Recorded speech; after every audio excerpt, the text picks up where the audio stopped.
आपल्याला काय करायचंय, त्यांची मजा त्यांच्यापाशी, आपली मजा आपल्यापाशी. पण काही म्हणा, फुकटच्या तिकिटावरती पिकनिक करून येण्याची मजाच वेगळी राव. चीअर्स. पण तिथे खरंच लय मज्जा आली बर का. आम्ही ना सकाळी हॉटेल मधनं बाहेर पडायचो आणि डायरेक्ट रात्री माघारी यायचो. पण आम्ही तुला मिस केलं ह्या सगळ्यात.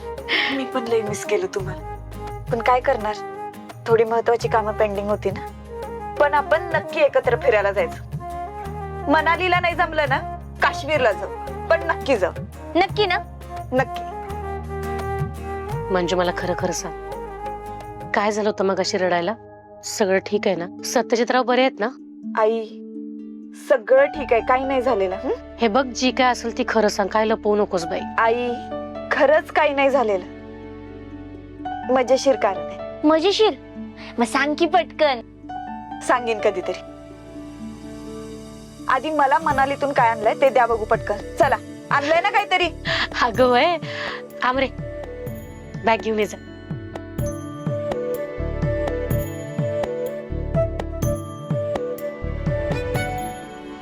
हे घे. हे बघ,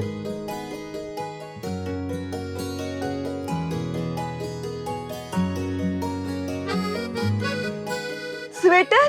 आवडला? होय, छान आहे.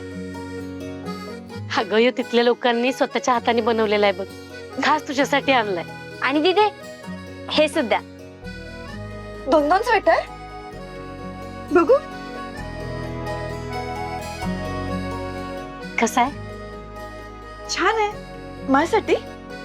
नाही, सत्यजितरावांसाठी. हे बघ, तू रागवू नकोस बाई. मला वाटलं त्यांच्यासाठी स्वेटर घ्यावा म्हणून घेतला मी. तू देशील त्यांना माझ्या वतीने?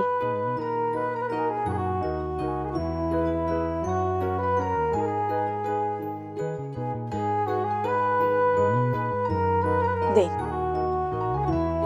अरे देवा, अगं तिथे चक्क तू सत्यादाजींना स्वेटर द्यायला तयार झालीस. आई अगं, मी स्वप्न बघत नाहीये ना. मला चिमटा काढ बरं. आई ग, अगं म्हणजे मी खरंच स्वप्न बघत नाहीये. दिदे, अगं अशी कशी काय ग तू तयार झालीस? दिदे, आम्ही इथं नसताना काय काय घडलंय ग तुमच्या दोघात? अगं बोल की. आणि तू मग अशी बोललीस ना, तुझ्या रडण्याचं काहीतरी मजेशीर कारण होतं. हेच कारण आहे का ते? आई, अगं यांच्या दोघांच्यात परत सलगी झालीये का? ए, आचरटपणा करू नका. लांबचा प्रवास करून आलाय ना, थकलास.